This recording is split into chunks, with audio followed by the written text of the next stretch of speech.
from the center.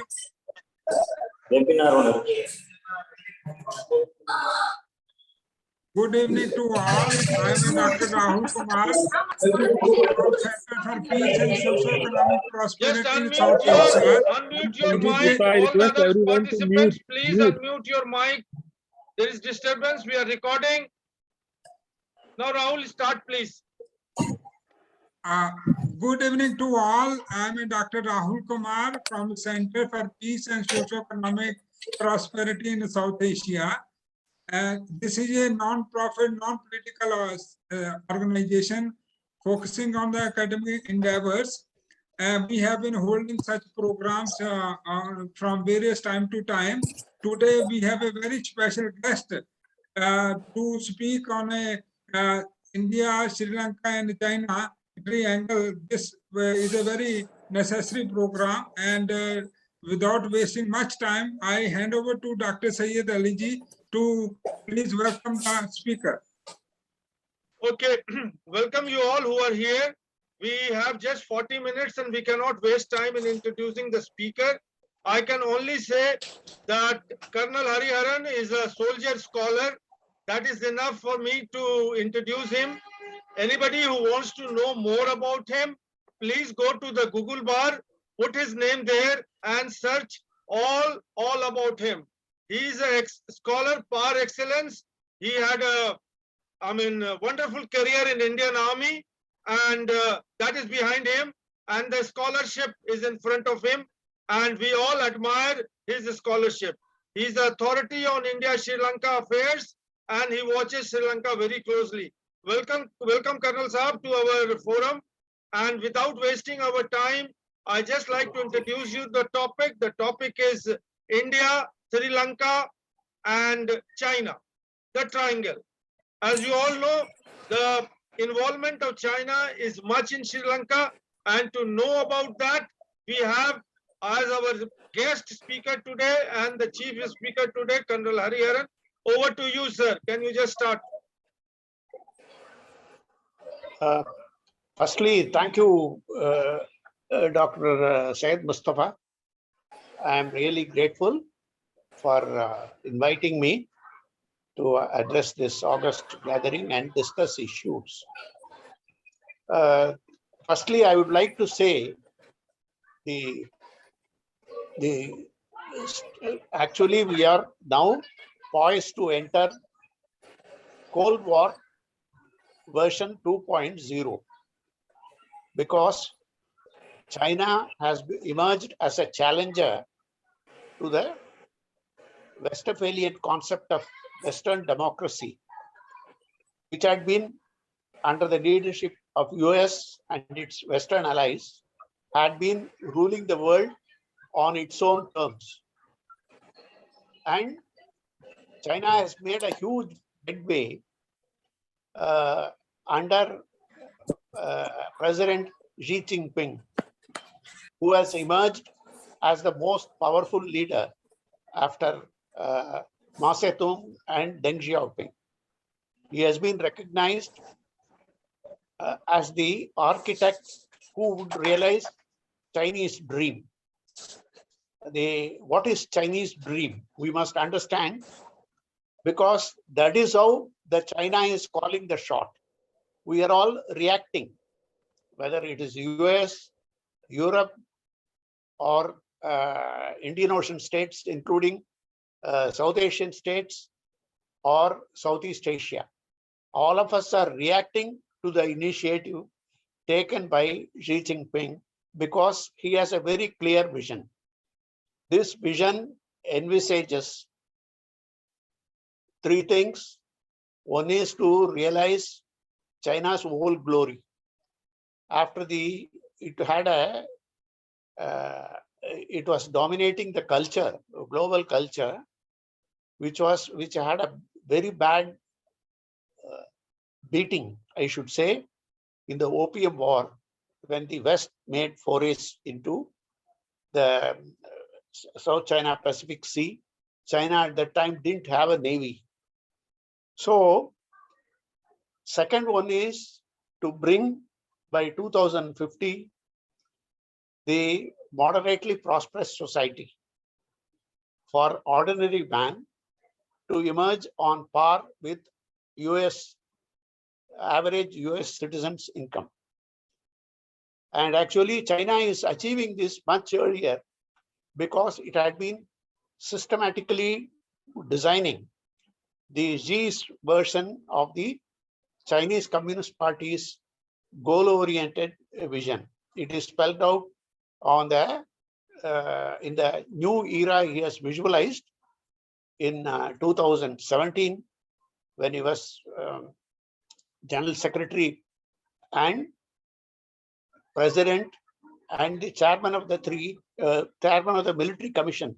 These are the three limbs that control China.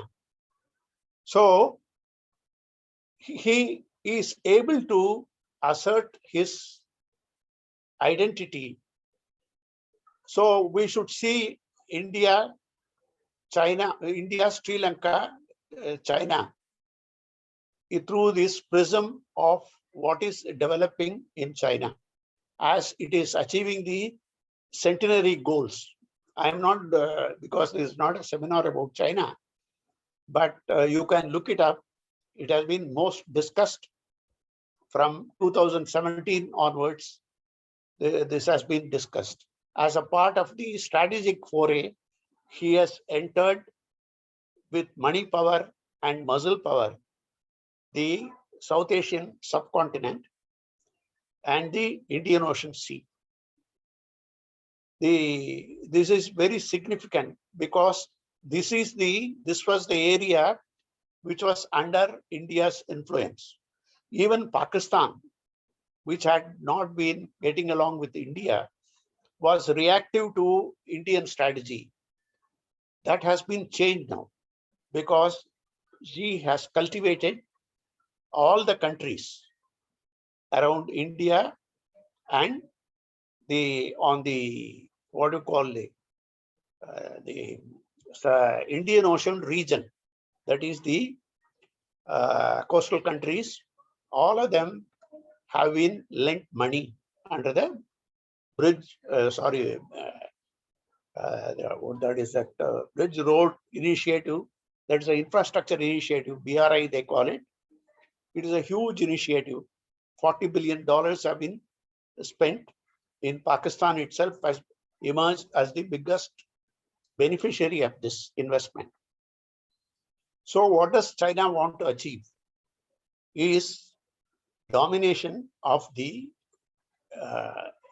world as we see it. So Sri Lanka occupies a pivotal place in the China's entry into the Indo-Pacific. I told you earlier, China didn't have a navy worthwhile. So from a brown navy, that is only, it had a coastal navy. Under the Chinese plan, 50-year plan, it has become a green navy. That is, it can operate in oceans.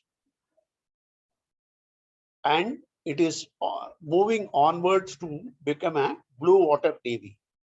These are used in naval warfare terms. What does it mean? It can operate independently across the global waters. China has not achieved that level of excellence because it is not enough if you have warships. So in this scenario, how is India-Sri Lanka relations are shaping up? How is Sri Lanka-China relations are shaping up? How this triangular relations is affecting their perceptions, policies, and actions. First, we will see the bilateral between India and Sri Lanka. India and Sri Lanka have three shared history and shared geography. Why I am saying that is, whatever affects Sri Lanka security-wise, it will affect India. Because in strategic military terms, I would call Sri Lanka as the vanguard of southern India. For that matter, ocean-based invasions. So it is very important that you might remember Prime Minister Modi launched the Sagar initiative, that is to cultivate the Indian ocean regional nations, that is starting from Seychelles, Mauritius, Sri Lanka, and along the coastal regions. Even France, India has reached out to France so that it will use the French bases. This is a reactive strategy to China's initiative. So this bilateral is affected by this. Till 2004, China did not intervene in Sri Lanka in a big way, but it actually made a statement also that we understand the close strategic relationship between India and Sri Lanka. That has undergone a change because the 30-year civil war that Tamil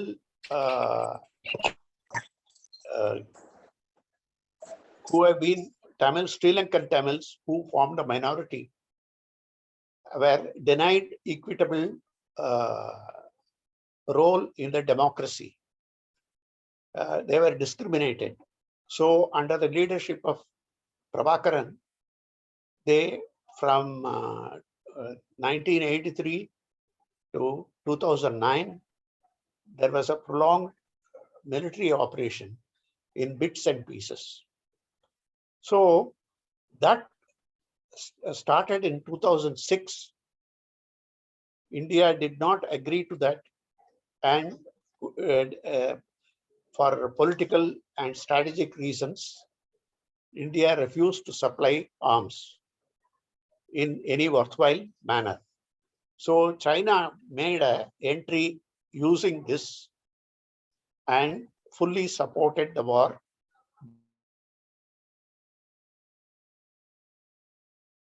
This is one of the main reasons. America also supported Sri Lanka by providing reconnaissance planes, intelligence.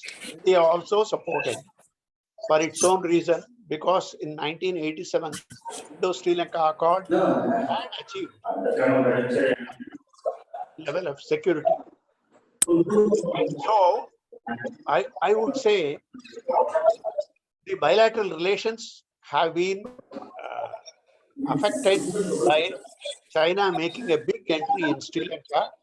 China is now the biggest investor in Sri Lanka, and the Sri Lanka is highly indebted and pledged literally for 99 years to investment projects.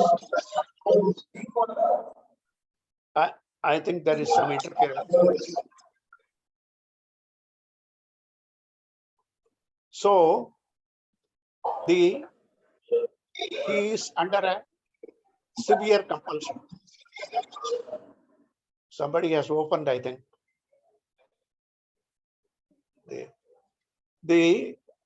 I will give you one small example of the effect of this indebtedness to China on the part of Sri Lanka.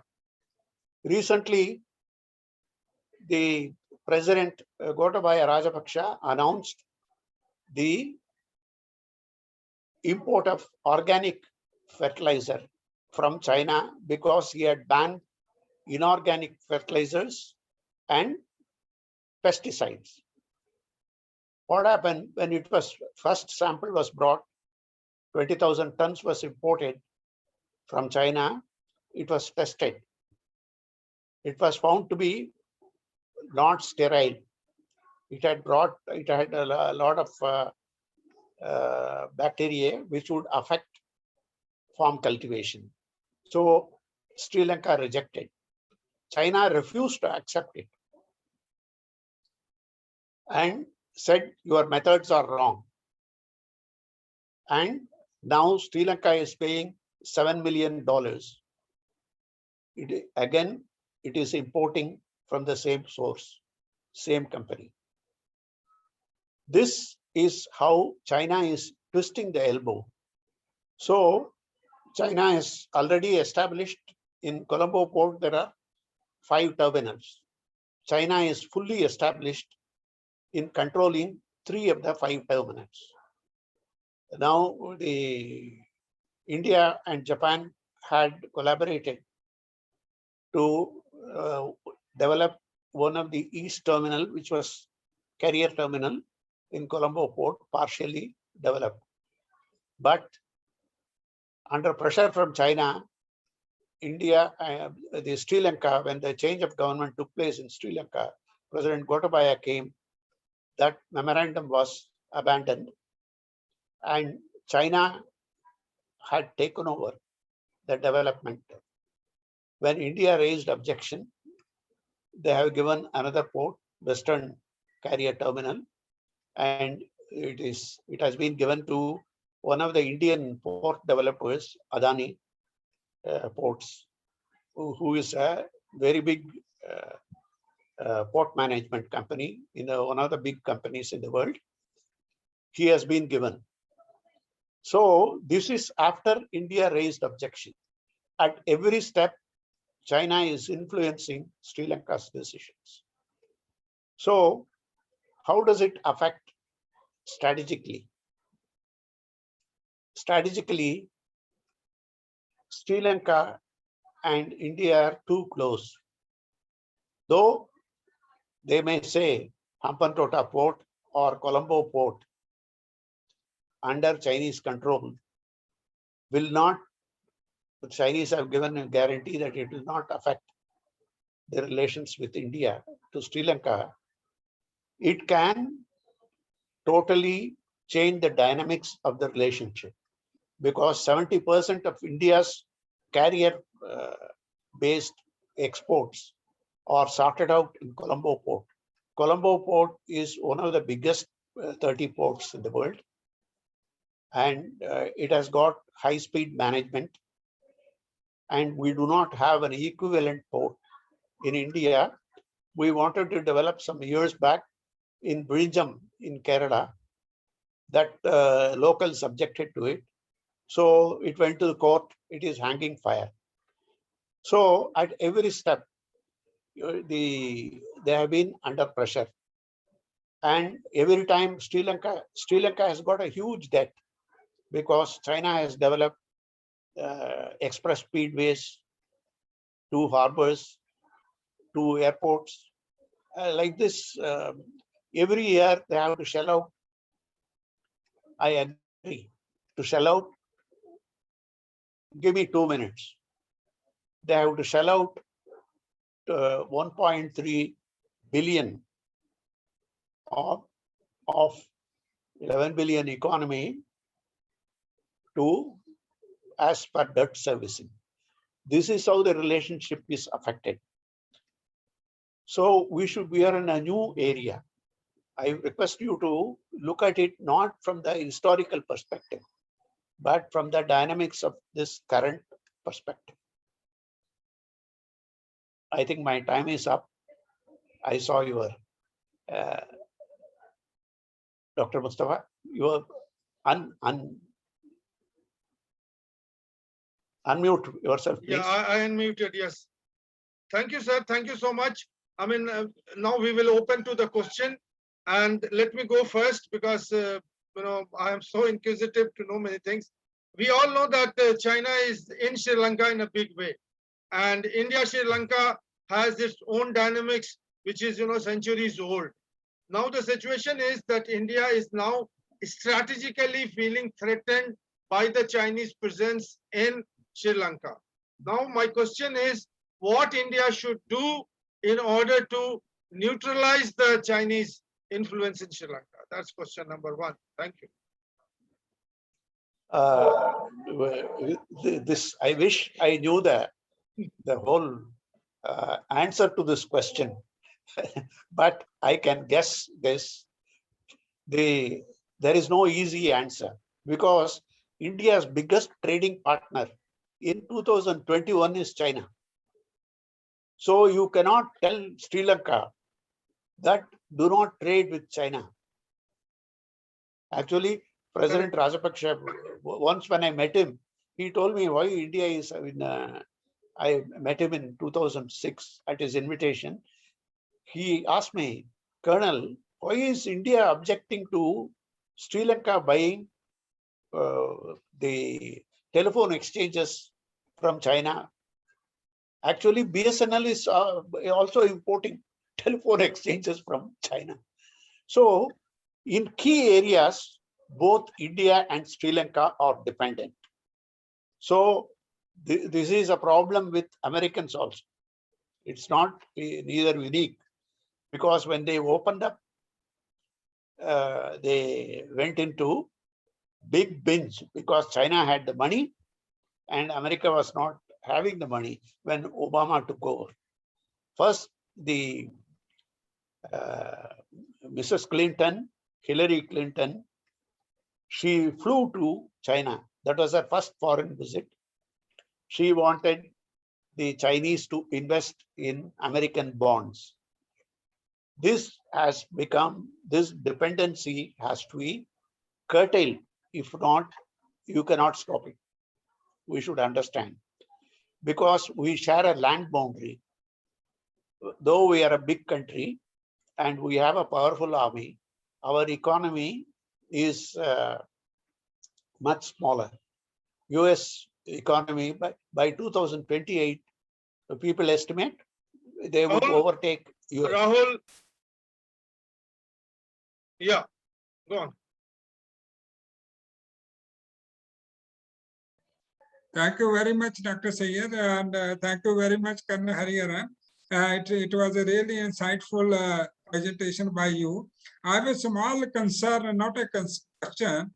In the prevailing circumstances at Ladakh, how you see India and China will come closer by, when the top leader of both the countries will sit together and resolve this issue. Do you expect such things in future?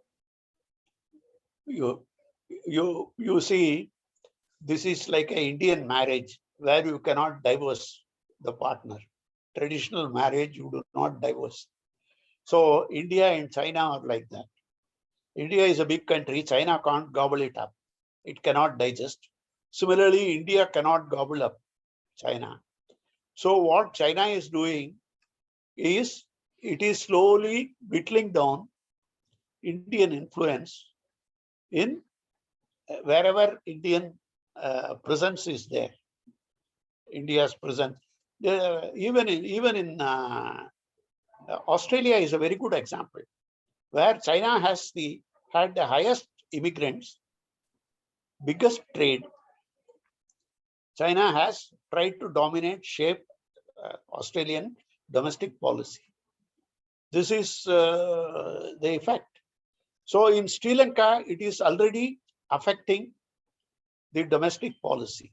So I expect this influence, Chinese influence, will also come politically in our midst. So we should be on guard. How it is affecting, I will give you an example. Sri Lanka's minister, Basil Rajapaksa, in 2019, when he was campaigning, he was saying, I am modeling my Sri Lanka Podujana party, which is the ruling party, which he formed after Chinese Communist Party and the BJP, because they are cadre-based parties. That is how we should function. So there is a vestige of influence, Indian influence there. That is why Modi, Prime Minister Modi has been emphasizing the common Buddhist roots,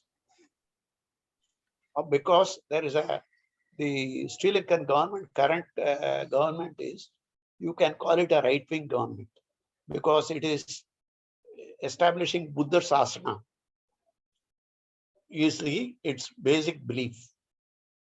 Yes, Dr. Yeah, I mean, let me just put across one thing. I mean, one thing which I agree with you that in South Asia, there is a Cold War which is going to shape up the politics in another few years or decade. That is Cold War 2.0. I totally agree with this. But my point is that China's assertion of power and projection of power is going to continue. In this situation, India is quite vulnerable, and it is going to take the help of USA, the only superpower. But now, assuming all this, will India and US and some other Western countries together, joining together, can checkmate China, or China will have a run over in the future? This again is a very futuristic question. Actually, that is why the US expanded its Western Pacific strategic area to include Indian Ocean.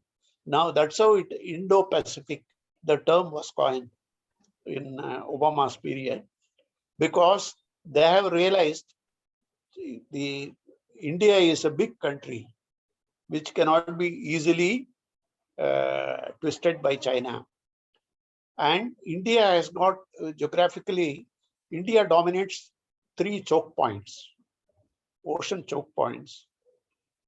That is from Malacca Strait down to Sunda Strait, the 3 choke points. And Sri Lanka is in the middle of the Indo-Pacific. So US and its Western allies will focus on Sri Lanka so that Sri Lanka doesn't slip totally into Chinese control. That is how I visualize. So India's role, because India has influence in Sri Lanka politically, socially, and even among the Sinhalese population, because there are Buddhist connections. That is how I visualize they will use them. Sir, Yes, one more please. question. I mean, how significant, or how is the threat perception from Sri Lanka by the Chinese? How serious it is? How serious you feel? It is a very serious thing as far as India is concerned, because Sri Lanka is too close. But at the same time, when I raised this issue with President Rajapaksa, that is the senior Rajapaksa, when I met him, he said, the India is brother, China is a friend.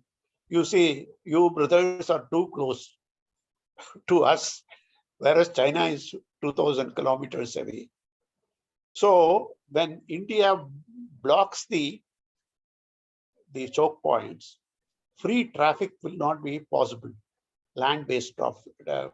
China always knows its naval vulnerability, so it has developed missiles which can neutralize this disadvantage. So India will have to develop measures to contain China. This is what we are doing actually. Chinese army is very big. Chinese forces are very big. They surpass, according to the latest US strategic assessment of Pentagon, it has surpassed US in weaponry. But having weapons is not enough. Modern warfare, hybrid warfare is, it will not be like Second World War. It will not be fought for 15 days. It is sharp actions for short time by highly powerful weapons. That's why integrated weapon is used. That is how I visualize. So it will prolong. There is no beginning or end. This kind of jockeying for strategic power in Indian Ocean, it will shift from South China Sea to this place. They are totally qualitatively different, the Indian Ocean and South China Sea. There is maneuvering space in Indian Ocean. South China Sea, it is not, because too many countries are there competing influence. That is how I visualize. I am Yeah. seeing it from a macro level. Yeah, from national perspective, do you think that India should strengthen its, Navy and its Coast Guard and all the, what you call the defense arrangement in South India? Because anything which is coming from the sea, obviously the burnt will be felt by Look- the South Indian look- people and South Indian. Very, very, very correct. Actually, Sri Lanka Navy, Maldives Defense Forces, and Indian Navy have an agreement by which India provides escorts along with their ships to protect the EEZ, that is the economic zone, for up to 200 kilometers from the coast, roughly extending from there. This agreement is there, security agreement. We train about 1,000 Sri Lankan sailors and soldiers. The Navy particularly is mostly Indian trained. The Army has got mixed training from Pakistan, from China, from India. But Navy particularly, now only the Chinese Navy their relationship is getting firmer. So we have already existing agreements. So that is why it is difficult for India to take partisan view of Sri Lanka-China relations. It has to be a nuanced relationship.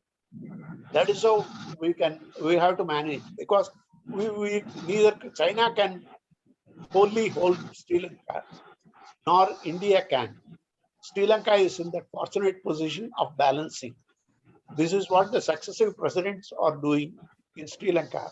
But it will become more and more difficult as Sri Lanka gets indebted. Sri Lanka is an import economy. For instance, everything is imported. There is a huge shortage of vegetable. There is always perennial shortage of rice. These have to come from, rice normally comes from India. Vegetables come from other South Asian countries. And also they borrow. Even Bangladesh has given $250 million as loan to Sri Lanka.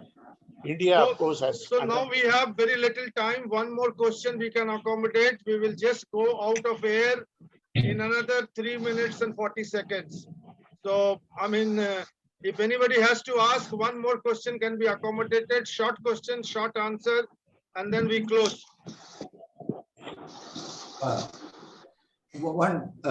It's a very good presentation.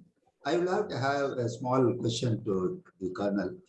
Whether the new ports developed by the Chinese in Sri Lanka, the big ports, whether our ships and other carriers are using that, or whether we can manage without using that? Sir, good question. We cannot manage because we are already using the port under the Chinese management. You see, originally the port was developed by Hyundai on a contract. I'm Carrier Terminal 2 I'm talking about, where Indian the containers are sorted out. That portion, the Keels, one of the big companies in Sri Lanka, was developing along with them. Part of it was sold by, bought over by Sri Lanka, Chinese. Now it is managed by majority share by them, the Chinese and the Keels. And Sri Lanka Port Development Authority has got a nominal control. So already it is there. Only thing is we can twist the elbow of China because we are the biggest users of the port. Without India's income, India's use during the COVID, this container handling was really collapsed because firstly, COVID shipping went down. The crew, many of them became sick. So shipping was not there. Sri Lanka economy collapsed. India is the biggest, Indian tourists also, the biggest contributors. Now only China overtook it in 2019 before COVID. And Okay, it is okay, very sir. close. Now only 30 seconds left for this event to get over. And I just thank Colonel Hariharan, so good, scholar. I mean, I just appreciate his scholarship. I have been admiring him for a very long time. We did, did programs together and we did talks together. So I thank you. I thank all the participants. Rahul Kumar, thank you so much for being with us here. And we will be shortly meeting on the Saturday with another big stalwarts, Ajay Shukla. So thank you all. Thank you so much. Thank you. Rahul, Hi. if you want to say, still Thank have. you so much, Dr. Saab. Thank you so much. We are sir. just Colonel going off the Hariharan. air. Anytime this Thank you whole so thing will much. go off. So don't blame me that I have done it. It is the format. Only 40 minutes free time is available. So we No, just no have problem. to excuse excuse everybody into all this. And I'm sorry, other people, if they have a question and we could not accommodate, you always have the next time. We will have China again with Ajay Shukla about the border. And then after that, Commodore Watson on the Navy. So you will have plenty of time to ask questions. So thank you so much. Thank you so much. Thank you so much. Well Thank you done. so much. Thank you so much. Yes. Well done, Dr. Sai.